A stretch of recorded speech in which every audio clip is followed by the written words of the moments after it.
Russia's turn. North Korea needed ammo. Last resort. Ukraine conflict hitting dregs. North Korea allegedly would receive advanced technology or food supplies from Russia. North Korea's potential partnership with Russia, which would see the country supply Moscow with much-needed munitions, is likely to make little impact in the ongoing Ukraine conflict, experts told Fox News Digital.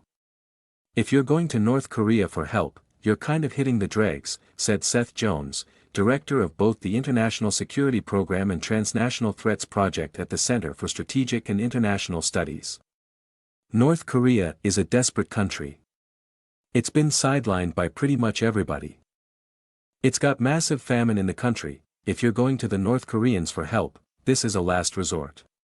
Moscow's war with Ukraine, which is about to enter its 20th month, has consumed a vast amount of munitions and destroyed significant numbers of heavy artillery on both sides, driving both Russian President Vladimir Putin and Ukrainian President Volodymyr Zelensky to find any additional support they can in order to last longer than the other side.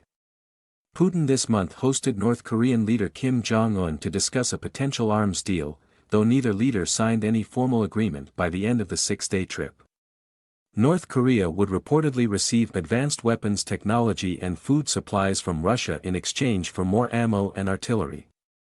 Russian state media reported that the only weapons that changed hands were gifts from a regional Russian governor who gifted Kim with 5 kamikaze drones, reconnaissance drone and a bulletproof vest. The move to secure further munitions is a vital one, but not one that experts seem to think will yield the benefits Putin requires. Joint Chiefs of Staff Chairman General Mark Milley said he was skeptical that any contribution North Korea could make, including artillery rounds, would prove decisive or make any difference. Neither Russia nor Ukraine has access to sufficient weapons to continue at the pace that they're going right now, Jones said. There are two options. One is you produce those kinds of materials yourselves, you increase production, and neither of those countries have the ability to do it. He continued. The second is then you resort to aid from allies and partners. Zelensky did his part by securing a deal with President Biden for $325 million in aid, including anti-tank weapons, air defense equipment, artillery rounds and other equipment.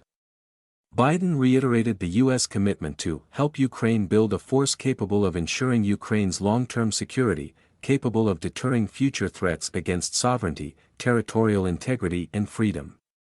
Putin has turned to a number of nations across Asia and Asia Minor, drawing support mainly from China and Iran, the latter of which has contributed drones and training for Russian troops.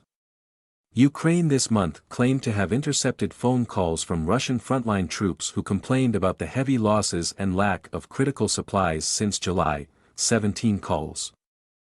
According to Reuters. Sun-Yoon Lee, a fellow at the Woodrow Wilson International Center for Scholars, told Fox News Digital that while the partnership might not provide significant and immediate results for Russia in Ukraine, it would strengthen both nations' long-term standing vis-a-vis the U.S.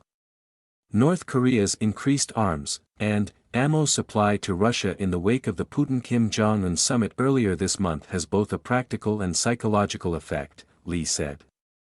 While the impact on the battleground may be modest, Putin may feel secure in the knowledge that he has a steady and virtually inexhaustible source of arms and ammunition, he continued.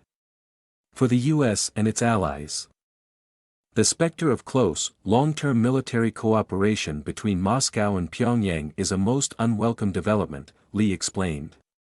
Russia may in time help North Korea with advanced satellite and nuclear-powered submarine technology, which will embolden Kim to become more daring and provocative toward South Korea, U.S. forces in Korea, and Japan, he added. The Associated Press contributed to this report.